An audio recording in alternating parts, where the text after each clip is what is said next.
All right, I think this is the greatest kids book ever. The Earth Plane by Eric Dubay, illustrated by Ken Evard.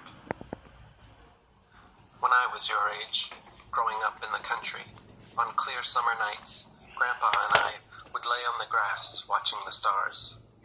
My favorite was Polaris, the bright North Pole star, positioned perfectly central amidst the constantly circling constellations, like a noble king on his throne, proudly presiding over his twinkling kingdom. Grandpa taught me all 88 constellations, from Andromeda to Vulpecula, and we would watch them for hours while he told incredible ancient fairy tales of heroes like Hercules and his 12 labors, the prodigal son's journey through the 12 houses of the zodiac.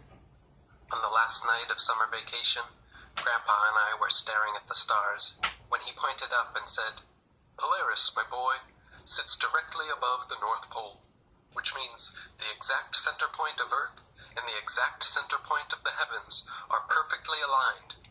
Polaris is like God's eye in the sky, watching over his creation, and the other stars reaching out at different angles are like his angels, bringing light to even the darkest corners of the world. The North Pole is like the base of a gigantic celestial tree reaching to heaven, with Polaris, its highest leaf, on the tallest branch, directly above the trunk. The other stars are like all the other leaves on all the other branches, and every day the great tree in heaven makes one circle in the sky around its trunk. Just like every year, every tree on Earth grows a new circle around its trunk." Our first day back to school started the next morning, with the bell ringing and my new teacher, Mr. Tyson, spinning a large globe on his desk. "Tell me, students, what shape is the Earth?" he asked, looking at us over the top of his glasses. I glanced around to see if anyone would answer, but everyone was expressionless, gawking at the spinning globe like a hypnotist's swinging pocket watch. "Anyone?" he asked again. "What shape is the Earth?" Looking out the window at the perfectly flat horizon, I remembered flying in my grandpa's airplane and seeing the same flat horizon all around me then. In a moment of confident excitement, I raised my hand and exclaimed, "The Earth is flat!" Mr. Tyson quickly swung his head around, squinted his eyes at me for a second, then burst out laughing so hard that all the other students couldn't help but join in. Embarrassed and confused, I slumped back and crossed my arms. When everyone finally stopped laughing, Mr. Tyson said, "Silly boy, the Earth only looks flat because it is so big and you are so small. Imagine an ant on a basketball. For him, the horizon would seem flat even though he is really on a ball. Earth is like a spinning basketball and you are like an ant standing on its surface." Mr. Tyson walked to the blackboard and drew a solar system diagram as he continued explaining. "Not only does the Earth spin 1,000 miles per hour around its axis, Earth also spins 67,000 miles per hour around the Sun. Meanwhile, the Sun, Earth, and every planet in our solar system is already spinning 500,000 miles per hour around our corner of the Milky Way galaxy, while the entire Milky Way galaxy is shooting off millions more miles per hour away from the Big Bang explosion which created the universe." Walking home from school, I couldn't stop thinking about what Mr. Tyson had said. If Earth was really a big ball spinning around itself, rotating around the Sun, revolving around the galaxy, and shooting off through the universe, then why does the North Pole star never move? Why haven't the constellations ever changed position or shape in thousands of years? Night after night, year after year, Grandpa and I watched Polaris appear in the exact same spot, while all the other stars and constellations always maintained their relative positions to each other. If Earth was really traveling several millions of miles per hour in several different directions, why could we watch every star in the sky making perfect circles around Polaris? If Earth was really traveling many millions of miles per hour in various directions, the star trails Grandpa and I often photographed should have shown irregular spiral shapes, not perfect circles. Upon arriving home, Grandpa could see the distress on my face and asked what was wrong. I dropped my book bag to the floor and yelled, "Mr. Tyson said Earth is a spinning space ball." Grandpa and Grandma suddenly both burst out laughing so hard that I couldn't help but join in. "Oh, well then, don't fall off the bottom of the ball, dear," Grandma said, wiping tears from under her glasses. "And don't get motion sick from all that spinning, my boy," added Grandpa, slapping his knee. That evening, we laid awake long past my bedtime, stargazing. "It doesn't make sense, Grandpa," I said, becoming increasingly frustrated. "How can the constellations never change if we're flying millions of miles per hour in several different directions through the universe? If that's really true, then the night sky should look different every single night." "You're absolutely right, my boy." Grandpa sighed, and his usually jovial face turned serious. "I'm going to tell you a secret now. The world's biggest secret. Very few people in their lifetimes ever get to know this incredible secret, and the few who do are usually forced to keep it to themselves. The secret is actually something plainly obvious for everyone to see, but when you try telling people, they just scoff and call you crazy. That is how this incredible but obvious secret has been kept so well hidden in plain sight for nearly 500 years. "Tell me, Grandpa," I interrupted, unable to contain myself. "What is it?" "From the beginning of recorded history, and for thousands upon thousands of years, every ancient culture around the world knew for a fact that Earth was not a spinning space ball. They knew from observation, experimentation, and common sense that Earth is a motionless level plane, and that the sun, moon, and stars all revolve over and around us. They knew the North Pole to be the magnetic monopole center point of Earth, with Polaris, the North Pole star, positioned directly above. They knew, just as you do from years of sky watching, that Polaris is the only motionless star in the heavens, while all the other constellations revolve perfect circles around it." The next day at school, Mr. Tyson continued explaining his version of the universe. In the middle of the blackboard, he drew a huge circle to represent the sun, with 9 smaller circles of various sizes to represent the planets. The planets, he said, were spinning space balls similar to Earth, and Earth was in fact the 3rd planet from the sun. He then showed us a colorful poster with beautiful images of each one. Mercury, Venus, Earth, Mars, Jupiter, Saturn, Uranus, Neptune, and Pluto all revolve around the sun, Mr. Tyson said. The Earth spinning around itself causes day and night, while rotating and wobbling around the sun causes seasons. "Wait a minute," I said loudly, with a sudden burst of confidence. "My grandpa and I watch the stars and often see Mercury and Venus shining bright all night long. But for your diagram to be true, someone on Earth should only ever see Mercury or Venus during the daytime." Mr. Tyson glared at me without blinking or speaking, and slowly raised an eyebrow. The other children murmured, then went silent. "See," I continued, "if Mercury and Venus are closer to the sun than Earth, then we could only ever see them while the sun is out. It would be impossible to see them at night because Earth is facing the wrong way." Mr. Tyson finally blinked, lowered his eyebrow, then turned back to the blackboard and continued his lecture. He completely ignored my objection and just carried on as though my revelation was irrelevant. Discouraged but not dissuaded, I knew he could pretend nothing happened, but I'd found a fatal flaw in his model, and this was just the beginning. That evening, after dinner, Grandpa set up his telescope in the backyard and called me out to sit with him, asking with a cheeky grin, "What new nonsense did they teach you today, my boy?" Mr. Tyson showed us a poster with pictures of planets and said all the other planets are spheres, so Earth must also be a sphere. Grandpa's grin stretched to his ears. "Well, that's just silly, isn't it? Basketballs are spheres, but that doesn't mean the court is a sphere. Billiard balls are spheres, but that doesn't make the table a sphere. To begin with, you know something is wrong when you ask the shape of the floor and someone immediately looks up to the ceiling for answers. Moreover, Earth is not a planet. Earth is a plane, which means level or flat. They just added a T to the end of our Earth plane, then started calling it a ball. Have a look here. Grandpa motioned for me to look through the telescope at a bright, blinking, twinkling, clearly circular, but not spherical, yellowish star. That, my boy, is the planet Venus. But that doesn't look anything like the picture Mr. Tyson showed us, I interrupted. Grandpa nodded. They can make fancy, believable pictures using computers nowadays, but they can't stop us from using our own eyes to see the truth. Venus used to be called the morning star, since it is often seen rising in the east before dawn. In fact, all the so-called planets were known to the ancients as wandering stars, because they differ from the other fixed stars in their relative motions only, each making its own unique flower petal-like pattern over the Earth. As you can see, all the stars and so-called planets are just immaterial lights in the sky.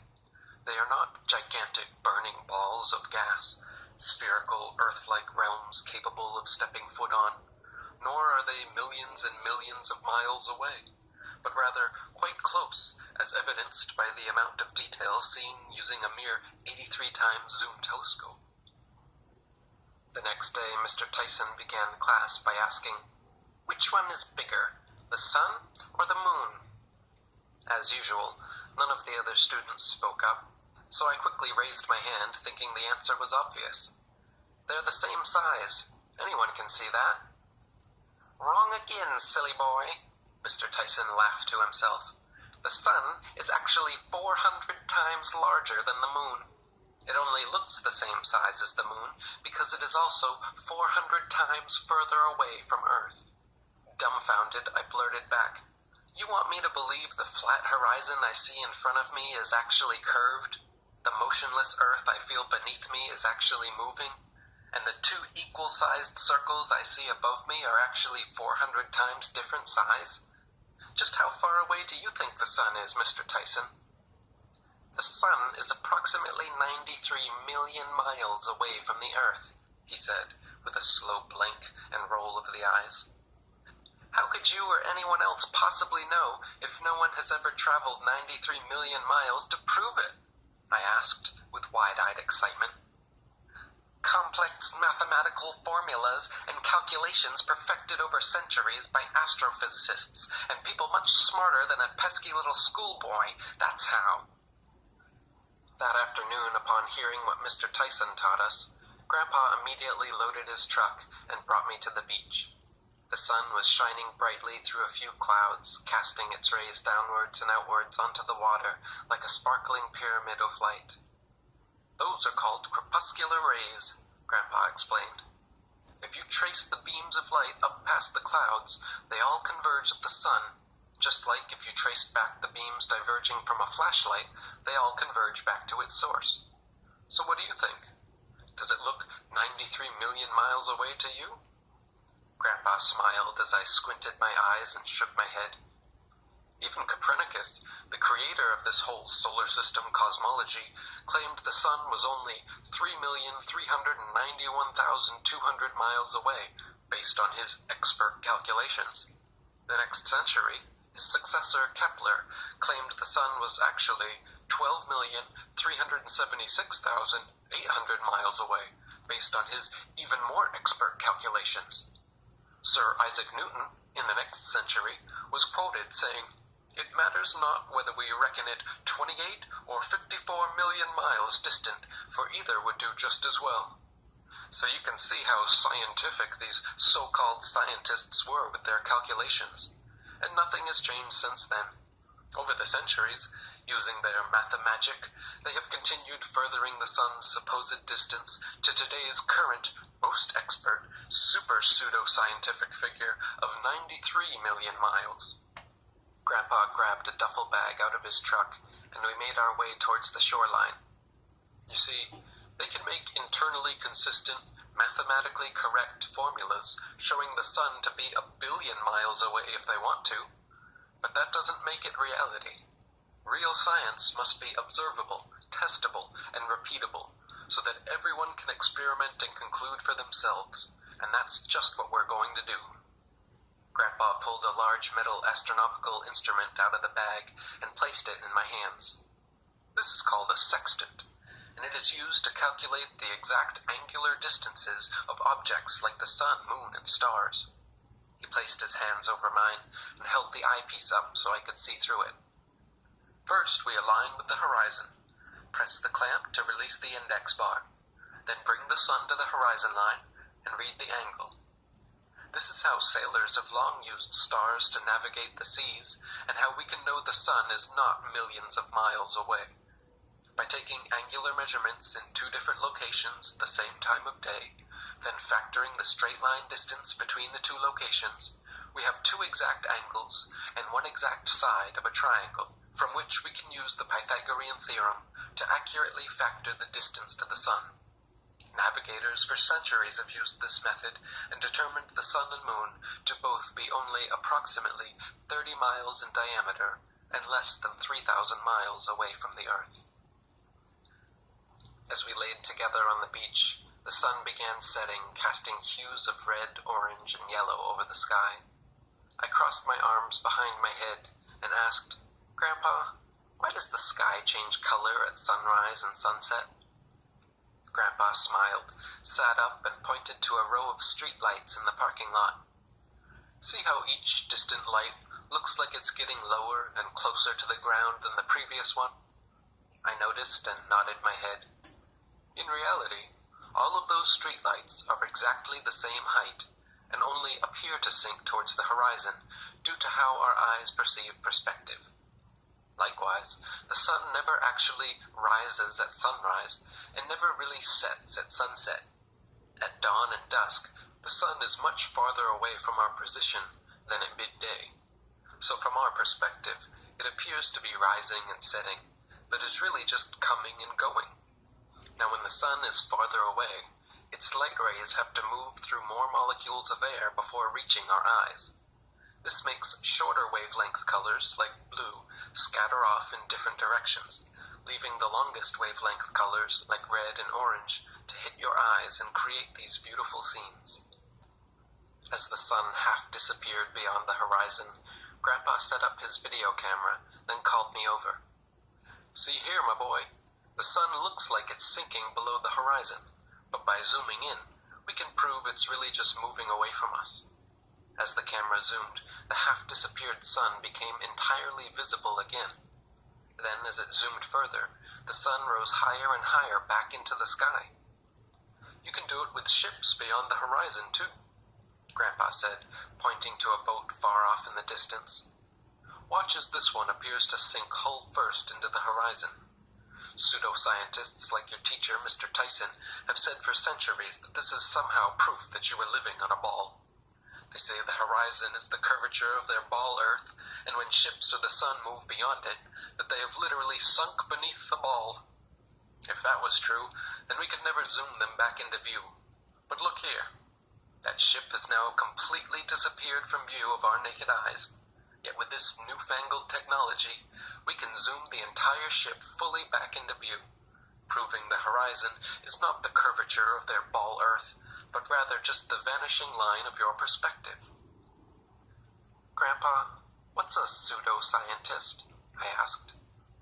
Chuckling, he answered, "Pseudo means fake or false.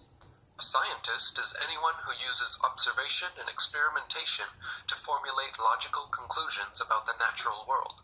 So a pseudoscientist is a fake scientist, or someone who denies actual observation and experimentation in favor of fairy tale theories. You and I are real scientists, my boy," Grandpa exclaimed, taking a long spirit level from his truck and setting it upon a nearby beachside railing. "The pseudoscientists say the Earth is a big ball, 3,963 miles in radius, so we can use the Pythagorean theorem again to calculate the curvature that should exist according to them, which turns out to be 8 inches per mile squared. This means after 2 miles, the Earth should curve 32 inches, after 3 miles, 72 inches, and after 10 miles, the width of this here cove, the Earth should curve downwards a full 66 feet.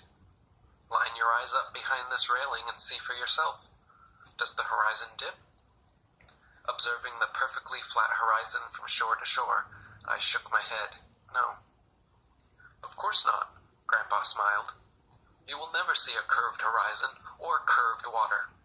It's called the horizon for good reason, because it's always perfectly horizontal. And it's called sea level because bodies of water at rest are always perfectly level. Whether it's in a beaker, a bottle, a bathtub, a pond, a lake, or an ocean, the natural physics of water and other liquids is to find and remain level. 70% of the world is covered in level water. So how could the earth not be flat? The idea that our level oceans are somehow curved around and stuck to the underside of a spinning space ball is the greatest deception in the history of mankind. School started the next morning with the bell ringing and Mr. Tyson dropping his microphone. Why did the microphone fall to the floor? Anyone? He asked, looking around the room. When satisfied no one would answer, he continued, It fell because of gravity, a force created by large masses that causes other smaller masses to stick to them like a magnet. Because the Earth is so massive, it creates a gravitational pull which sucked the microphone down to the floor. This gravity is what keeps people, buildings, oceans, and everything else stuck to our globe. Has anyone ever heard of Australia being called the land down under? A few students raised their hands as Mr. Tyson picked the globe off his desk and pointed underneath it. As you can see, Australia is literally a land down under the globe, and gravity is what keeps Australians from falling off the bottom of the earth. The class erupted in laughter as I sat quietly pondering the absurdity of Australians all upside down being constantly sucked to the center of a globe so they wouldn't fall off. How could gravity be so strong that it keeps people, buildings, and entire oceans stuck to the underside of a spinning globe, yet weak enough that smoke and steam, tiny birds and bugs can escape its grasp and rise or fly with ease? How could gravity be so strong that it curves and holds the oceans onto a ball, yet weak enough that it doesn't cause even a lily pad or floating leaf to sink? Mr. Tyson drew a large, medium, and small circle on the blackboard to represent the sun, earth, and moon, then continued his explanation. The sun is the most massive object in our solar system, so it creates the biggest gravitational pull. The earth is smaller than the sun, but larger than the moon, so gravity causes the earth to orbit around the sun, while causing the moon to orbit the earth. Wait a minute, I quickly raised my hand and interrupted. Before, you said gravity caused smaller masses to stick to larger masses. Now you're saying it causes smaller masses to orbit around larger masses. Which one is it, Mr. Tyson? And how does gravity decide when to spin things in circles and when to suck things like a magnet? It just does, you pesky boy.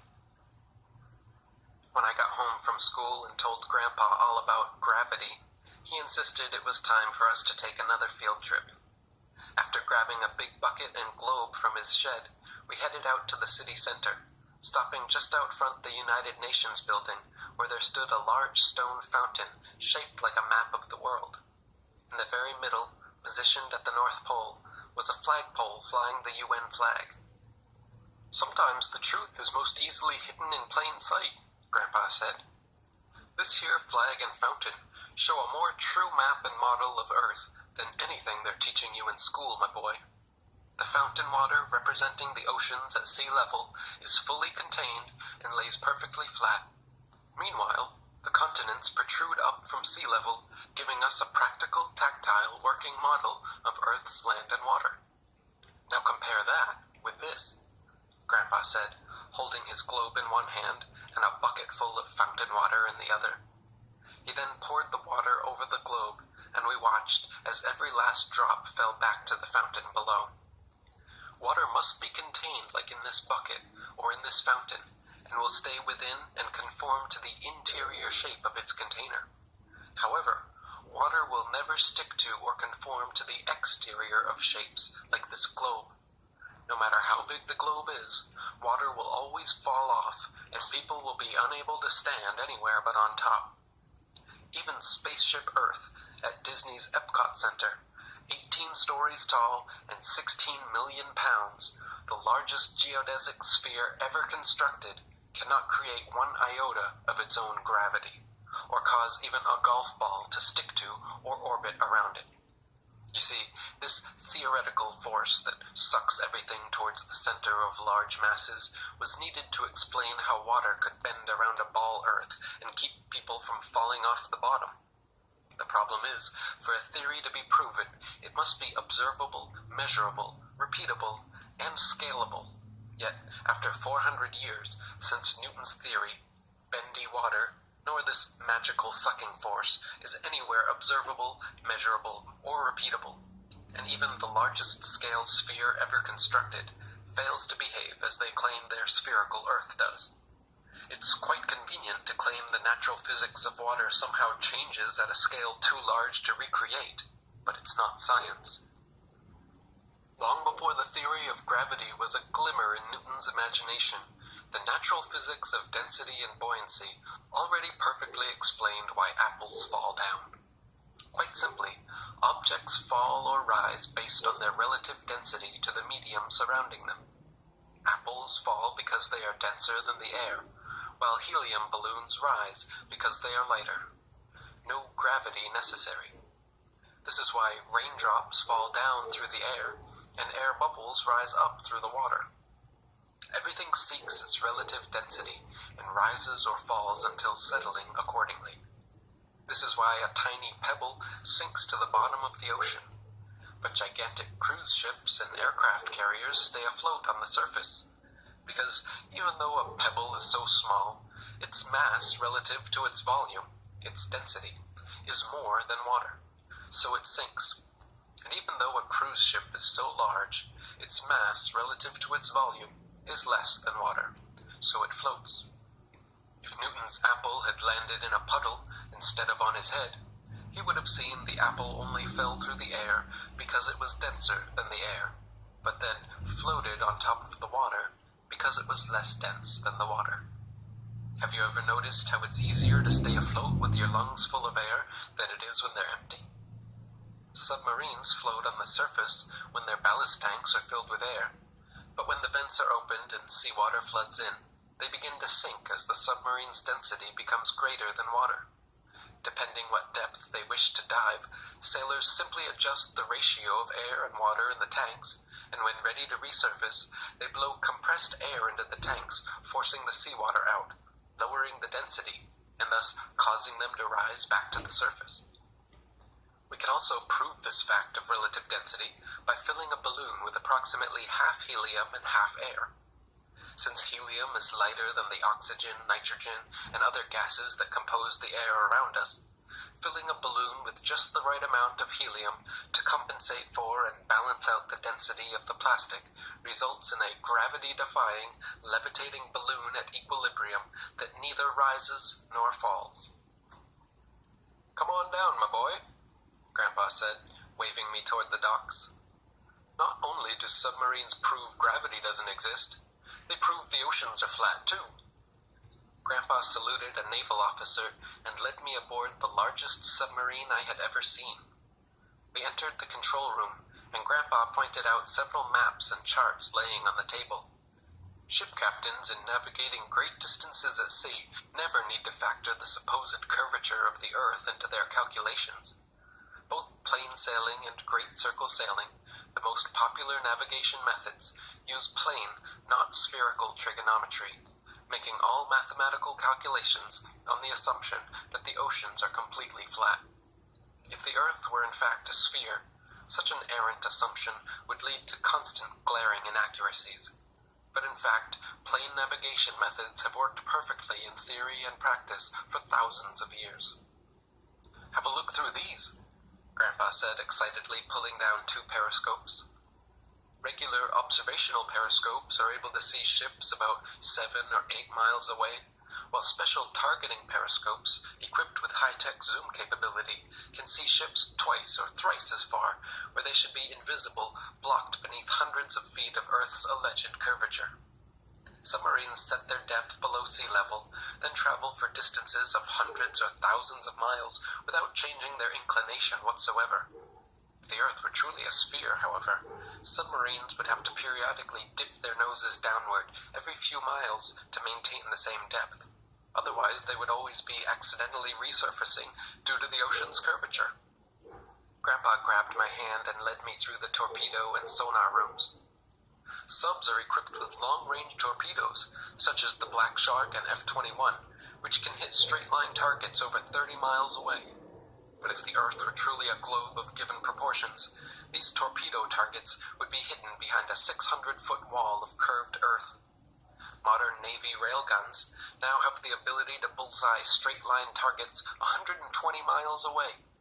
Yet on a globe Earth of given proportions, such targets would be blocked by 9,600 feet, or over 1.5 miles of curvature. Last but not least, sonar arrays on the bow, stern, port, and starboard send and receive radar signals in all directions. Active sonar to about 30 miles, and passive sonar up to an incredible 1,000 miles. On a globe Earth of given proportions, these sonar signals should be undetectable, hidden by over 100 miles of supposed curvature. Back at school the next day, my brain reeling from the week's revelations, Mr. Tyson wheeled in a television for us to watch a Cosmos documentary showing beautiful pictures and videos of the Earth, Sun, Moon, stars, and planets, all shaped like multicolored billiard balls spinning around. Satellites, telescopes, space stations, and astronauts free-floating in outer space, remote-controlled rovers on Mars, even men walking, jumping, go-karting, and golfing on the moon.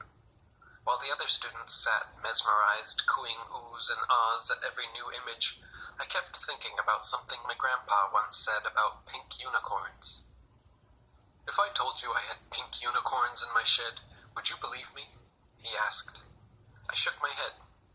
"You wouldn't and shouldn't believe me, because people can lie. If I showed you pictures of some pink unicorns in my shed, would you believe me then?" I shook my head again.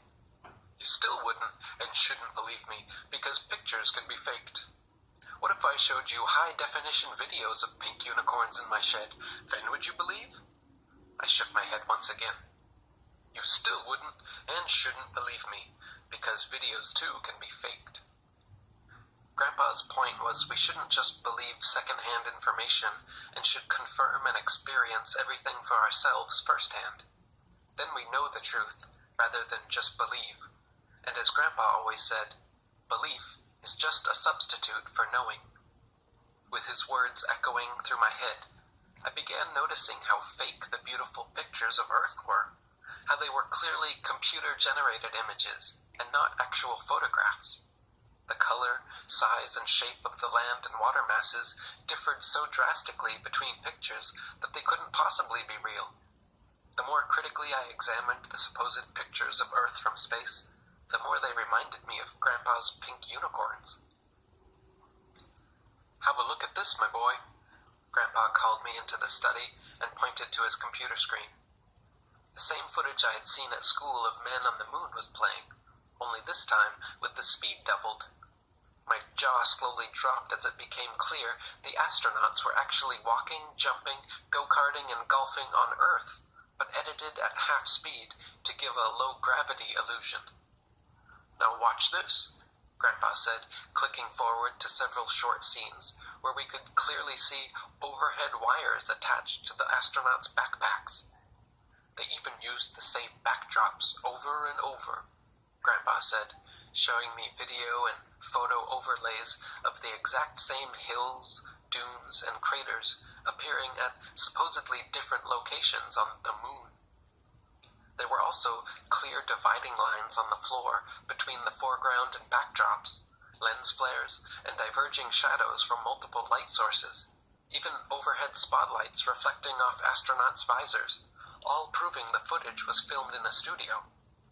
"We can expose their photo trickery now using Photoshop," Grandpa said, opening several of NASA's official photographs of Earth taken from the moon.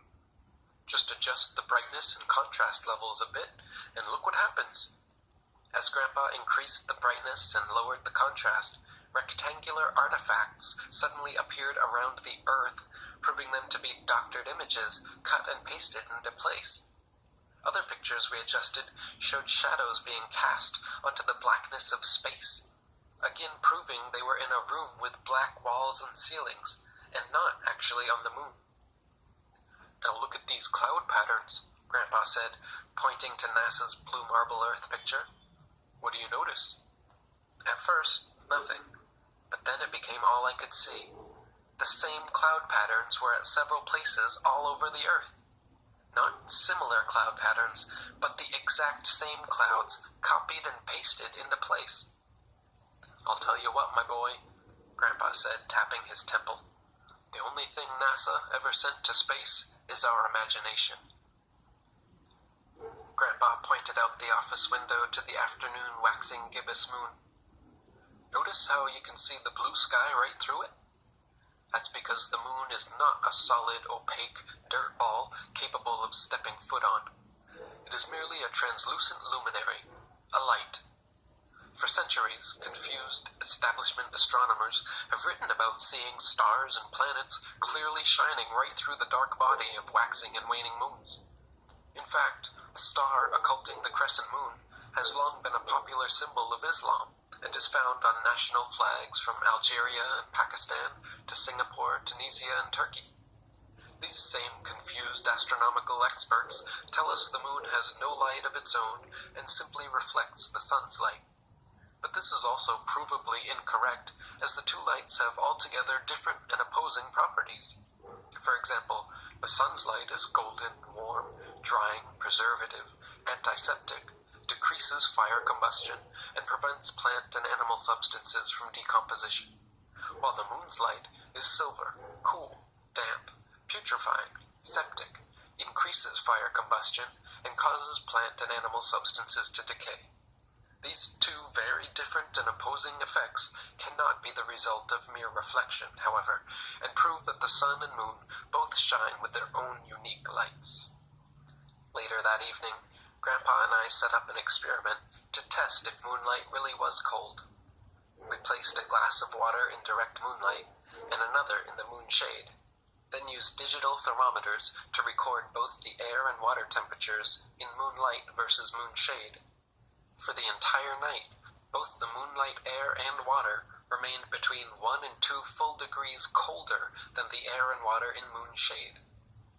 "If done during a full moon, the results are greater," Grandpa said. "But this should suffice to prove the moon produces its own cool light. Astronomers claim the moon is a solid, spherical body that reflects sunlight, but the fact is, reflectors must be flat or concave for light rays to have any angle of incidence. If the reflector's surface is convex, then every ray of light points in a direct line with the radius, perpendicular to the surface, resulting in no reflection.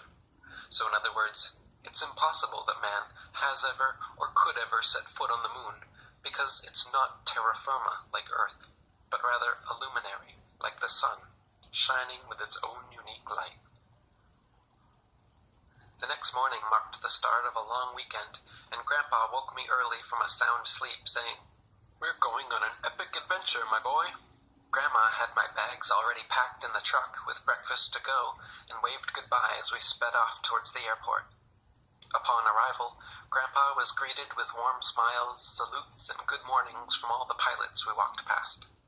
"Today, we're going to see for ourselves and prove the Earth plane with my Earth plane," Grandpa exclaimed proudly, pointing to the tail of his single-engine, open-cockpit plane. "I named her the Earth plane for the double meaning," he said, grinning. "Why do you think they're called airplanes and not air planets or air globes? Because they're not flying over a planet or a globe. They're flying over a plane." We climbed in the cockpit, geared up, strapped in, and prepared for takeoff. As we picked up speed, Grandpa yelled for me to pay attention to the horizon and not take my eyes off it. We lifted from the runway and watched the horizon slowly rising up with us and extending outwards, further and further, the higher we went. "Keep watching," Grandpa yelled as he pulled back the yoke and we continued to climb higher and higher.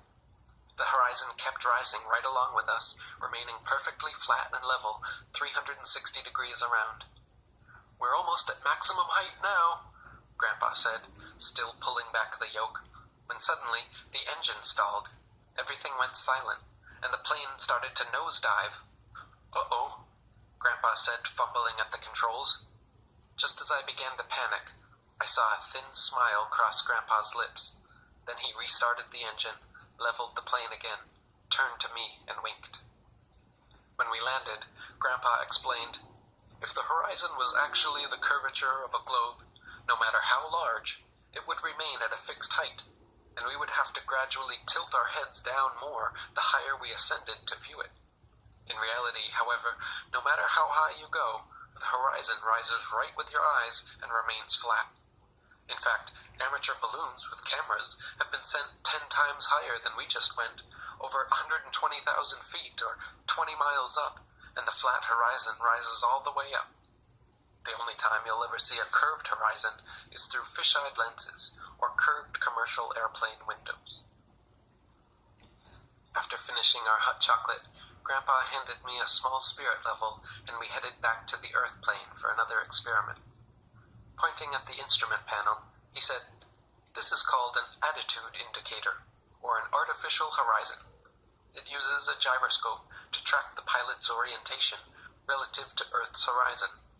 So when we lift off and start gaining altitude, the indicator will pitch up, and the bubble in your spirit level will rise forward away from you. Once we reach cruising altitude, I will level the plane, and both the artificial horizon and your spirit level will confirm this. We will continue to fly perfectly straight and level due south all night long. Then tomorrow morning, I will decrease altitude. The indicator will pitch down, and the bubble in your spirit level will fall backward towards you until landing, then level off again. If we were really flying over a globe and not a level plain Earth, I would have to regularly dip the nose, decreasing altitude to compensate for the globe's curvature, or else would find myself regularly gaining altitude simply by flying level. This is absurd, as no pilot in history has ever experienced gaining altitude by simply flying level. But this is what must happen if we lived on a globe." Grandpa grabbed a pen and paper to help explain. First he drew a big circle to represent the globe. Then he made a straight line tangent to it to represent the path of a plane flying level, and lastly put several straight dotted vertical lines perpendicular to the tangent, showing the exponential gain in altitude that should occur if we were really flying over a globe. If Earth is a ball 25,000 miles in circumference, and we fly over it level at 200 miles per hour, in 30 minutes, Earth should curve downwards over a mile, and in an hour, we should find ourselves nearly 5 miles higher altitude than we started, simply by flying perfectly level. Let's see what really happens.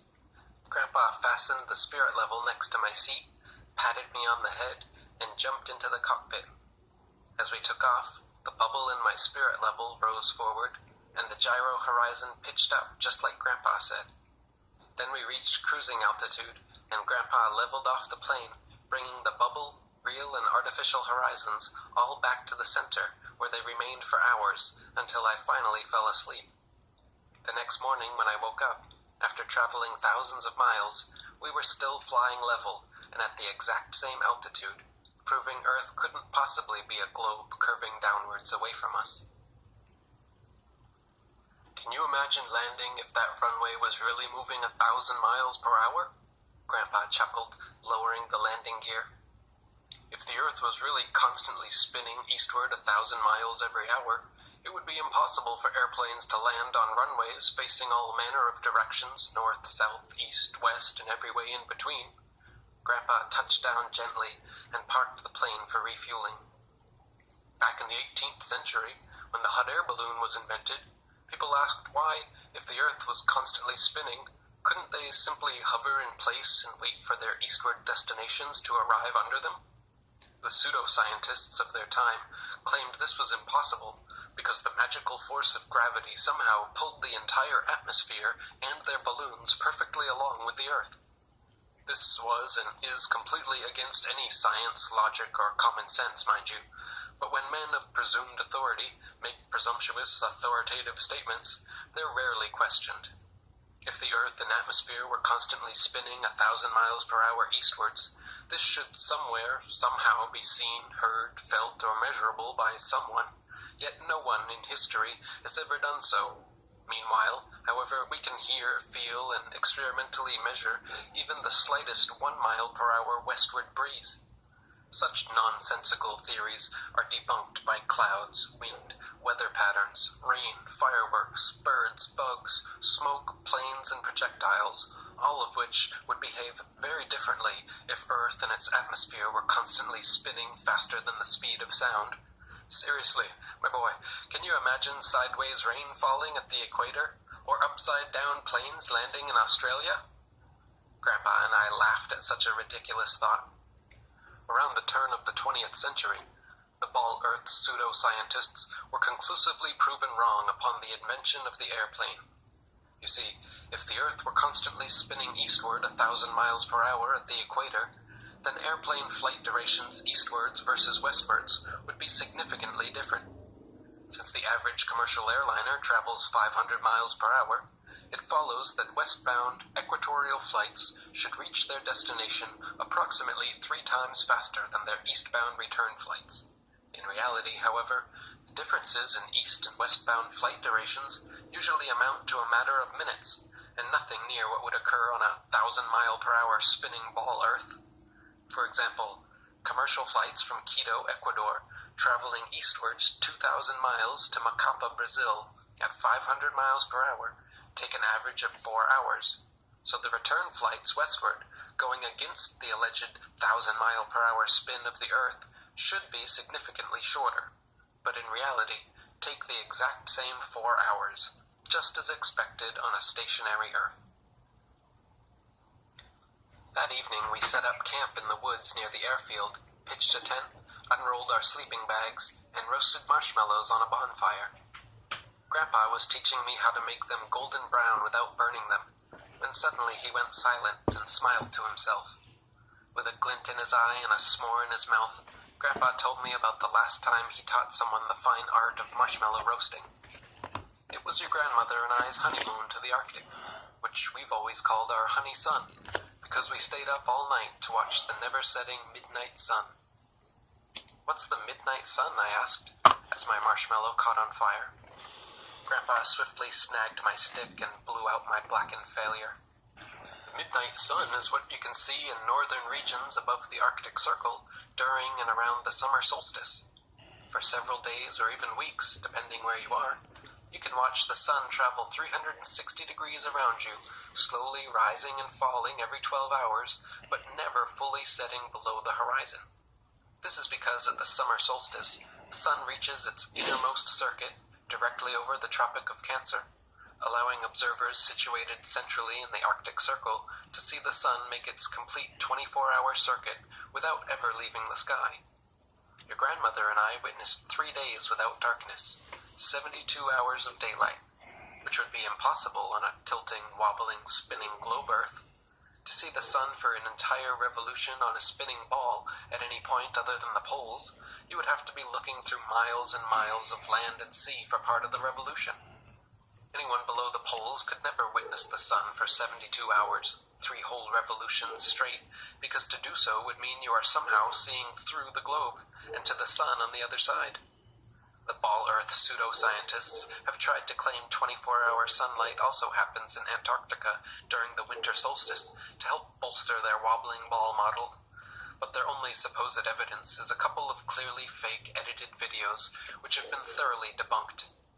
There is, in fact, never 24-hour sunlight anywhere in Antarctica, because even when the sun reaches its outermost circuit over the Tropic of Capricorn, the entirety of the Antarctic circumference cannot be reached by its light at any one time, and so it will still set every day. The Royal Belgian Geographical Society even recorded that during the most severe part of the Antarctic winter, from 71 degrees south latitude onwards, the sun sets on May 17th, and is not seen above the horizon again until July 21st. This would be impossible on a spinning space ball wobbling around the sun, and is yet another proof we live on a motionless level plane, with the sun, moon, and stars all revolving over and around us, just as we experience every day. After almost another full day of flying, it was getting increasingly colder, and we made our final refueling stop at a lonely place called the Desolation Islands. As we walked along the sparse coastline, Grandpa unfolded a huge detailed map called Hammond's Air Age Map of the World and pointed to our location. Here at 49 degrees southern latitude, we're nearing the coldest, harshest, most desolate climate on Earth, Antarctica. Grandpa traced his finger in a circle around the circumference of the map, then traced two more smaller concentric circles showing the path of the sun throughout the year. During its annual spiral journey over and around the Earth, the sun slowly speeds up and widens its circular path for 6 months until reaching the Tropic of Capricorn at 23.5 degrees south latitude. Then for the next 6 months, the sun slows down and narrows its path until reaching the Tropic of Cancer at 23.5 degrees north latitude. This is why equatorial and tropical regions experience almost year-round summer and heat, while higher latitudes north and especially south experience more distinct seasons with harsh winters. Here on the Desolation Islands, there are only 18 species of native plants and a handful of animals that can survive the cold, hostile climate. Compared to somewhere of equal 49 degrees northern latitude, like the country of France, which has a very hospitable climate and is home to hundreds of native animals and thousands of native plants.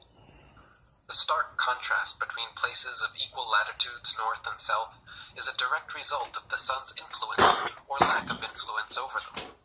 In the north, dawn and dusk are usually drawn out, beautiful scenes lasting over an hour each, where in the deep south, dawn and dusk pass by in an instant, becoming bright as day or too dark to see in a matter of minutes. The northern Arctic region enjoys moderately warm summers and manageable winters due to the sun's slower, tighter circles in the north, whereas the southern Antarctic region never even warms enough to melt the perpetual snow and ice due to the sun's swifter, wider circles it makes over the south.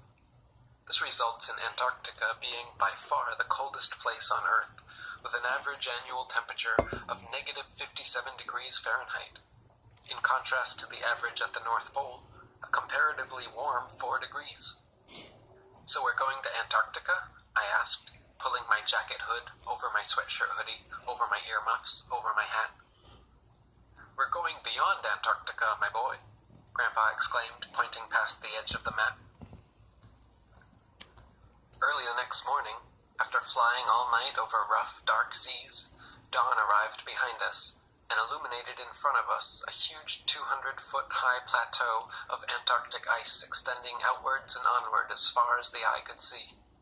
We continued flying south over Antarctica until lunchtime, when Grandpa brought us down on a flat patch of ice near the South Pole. "Why aren't we landing on the airstrip over there?" I asked, pointing off in the distance. "I'm afraid we don't have clearance to touch down over there, my boy. In fact, the Antarctic Treaty, a law signed by 53 countries and enforced by military, prohibits independent exploration of Antarctica, so if they catch us, we'll be in trouble." Grandpa winked and handed me a magnetic compass as we walked toward a tall red and white barbershop pole sticking out of the ice. "They say this here is the South Pole, but then contradict themselves by saying that the true South Pole is actually constantly moving around somewhere in this vicinity. This is just a convenient and necessary excuse to maintain their lie, because if Earth was really a big ball, and we're standing on the bottom of that ball right now, at the southernmost point, you should be able to walk in a circle with your back to the pole and have the compass show north being in front of you in every direction. I walked a large circle with my back to the South Pole, and north remained fixed in the direction we flew from, no matter where I went. Think about it. If we're on the bottom of a ball right now, how could the compass point north? North would be the top of the ball, so the needle would have to point down to your feet. North-facing compass needles at the South Pole must be pointing into outer space." Grandpa laughed.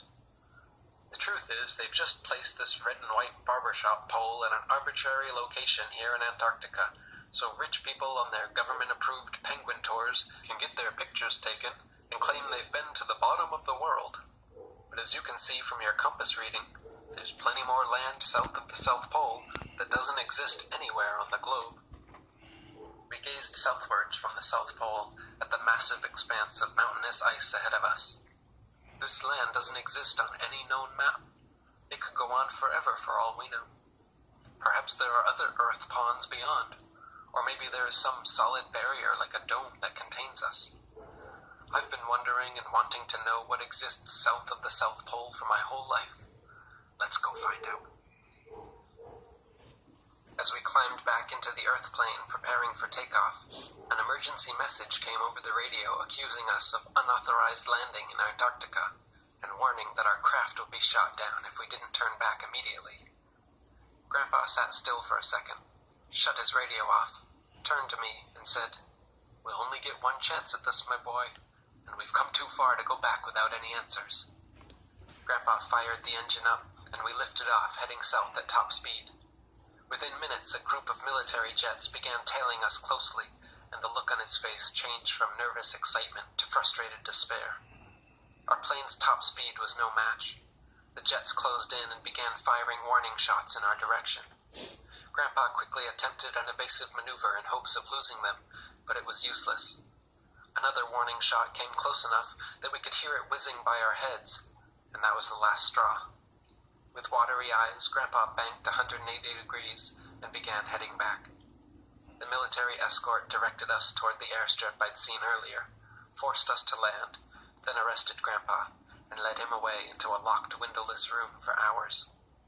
When he finally came back out, Grandpa said since he had also served in the military, they only gave him a slap on the wrist, but could have been penalized with fines and jail time for what we did. That evening, before beginning our long flight back home, Grandpa told me something that would change my entire life from that moment forward. Sitting on a couple crates by the tarmac and sharing a meal of rice and beans on paper plates, he turned to me with sad eyes, an upside-down frown, and said, "You're old enough to know the truth now, my boy. Remember your grandma and I told you how your father was a great pilot and your mother a daring explorer?" My ears perked up at the rare mention of my parents. "And how, when you were very little, their plane was lost during an expedition?" I nodded my head. "I never told you, but I was with them, and the expedition was right here. I was flying solo in the Earth plane, and your parents were together in your father's identical Earth plane too. We all shared a passion for truth, and wanted to explore the lands south of the South Pole, so we decided to go for it. Just like today, military crafts began tailing us shortly after passing the pole, sending emergency messages over the radio and firing warning shots. Knowing your father was the better pilot, I drew their fire and led them off due west, while your father and mother continued speeding south. 2 jets followed me, but another 3 stayed tailing your parents' plane, and that was when I lost track of them. The last thing I heard was your father's brave voice crackling over the radio, adamantly saying, 'We have the right to full exploration of Earth, and you have no right to stop us.' Nobody ever heard from my parents again.